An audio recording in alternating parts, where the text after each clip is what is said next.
नमस्कार मित्रांनो, आज आपण जात आहोत मराठ्यांच्या इतिहासातील सर्वात शेवटी बांधला गेलेला किल्ला पाहायला।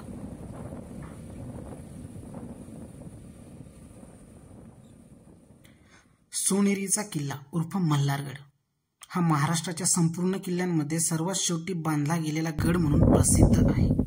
मराठ्यांच्या इतिहासातील हा शेवटचा बांधला गेलेला किल्ला असल्यामुळे प्रत्येक दुर्गप्रेमींनी हा किल्ला एकदा तरी पाहिला पाहिजे।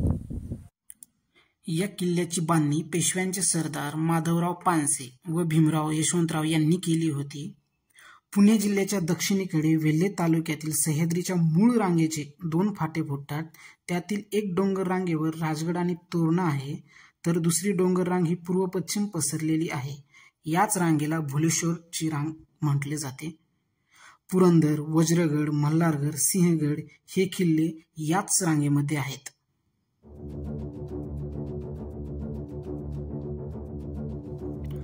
पुण्याहून सासवडला जाताना लागणारा दिवे घाट, याच दिवे घाटावर लक्ष ठेवण्यासाठी मल्हारगडाची निर्मिती केली गेली होती। मराठेशाहीतील हा शेवटचा बांधलेला किल्ला आहे। यानंतर महाराष्ट्रात कुठलेही किल्ले गड बांधले गेले नाहीत। किल्ल्यास दुहेरी तट असून प्रत्येक तटास हत्ती जातील असे दरवाजे आहेत। पायथ्याला असणाऱ्या सोनोरी गावामुळे या गडाला सोनोरी किल्ले म्हणून ओळखले जाते। पुण्याहून सुमारे 30-35 किलोमीटर अंतरावर हा गड आहे।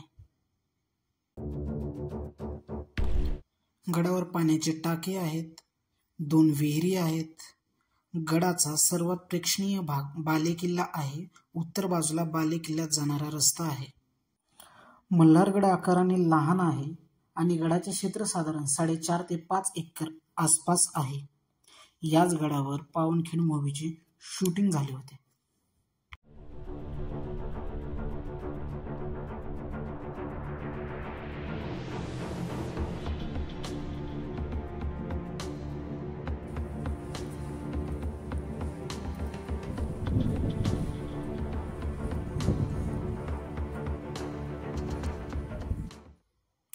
हा बालेकिल्ल्याचा महादरवाजा आहे।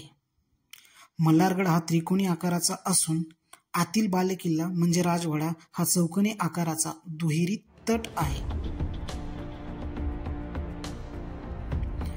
बालेकिल्ल्याच्या महादरवाजातून आत येताच 2 मंदिराच्या शिखराकडे आपले लक्ष आपोआप वेधले जाते।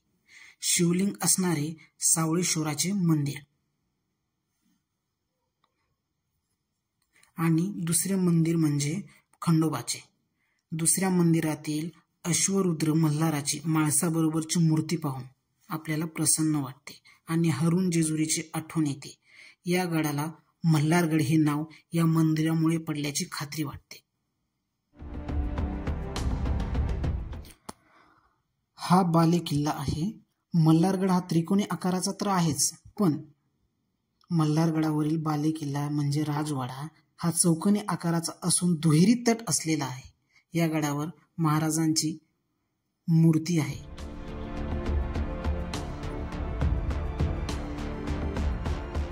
असे म्हणतात की किल्ला बांधत असताना एका ठिकाणी खुदळीचा घाव घातल्यावर रक्त वाहू लागले। सरदार भीमराव पानसेंनी खंडोबाला साकडे घातले आणि किल्ल्यावर मंदिर बांधण्याचा संकल्प केला, म्हणून या किल्ल्याला त्यांनी मल्हारगड हे नाव दिल्याची दंतकथा प्रचलित आहे।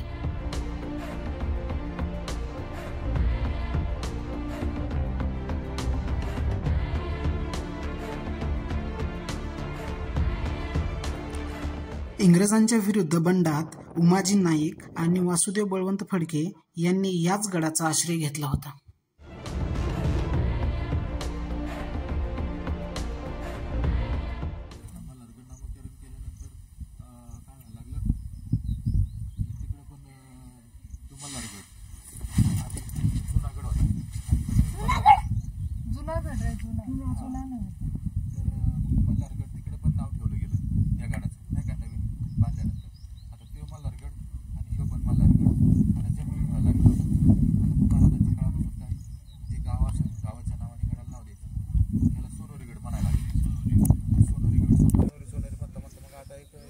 वर्षापूर्वी इंटरनेट आलं।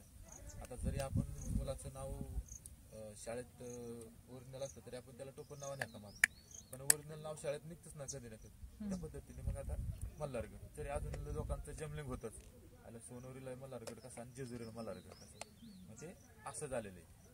त्यामुळे मग त्याच्यानंतर मग मल्हारगड नामकरण केलं त्यांचं. तर गड बांधताना महादेवाचं आणि पाठीमागं खंडोबाचं मंदिर आहे ते तर क्लिअर केलेलं आहे सरदारांनी.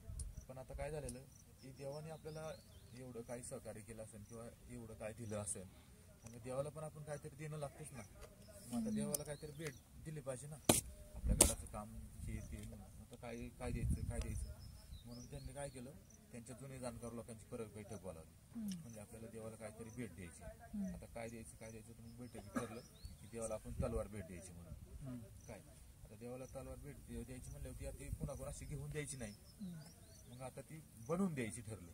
मग बनवायची मग ते शस्त्र बनवणारे लोक असायचे बघा पहिली, लवार म्हणते ती गावात त्या होते सगळे. मग त्यांना बोलावलं 4-5 असे आपल्याला तलवार बनवायची करायची. मग एकदम तयार झालं.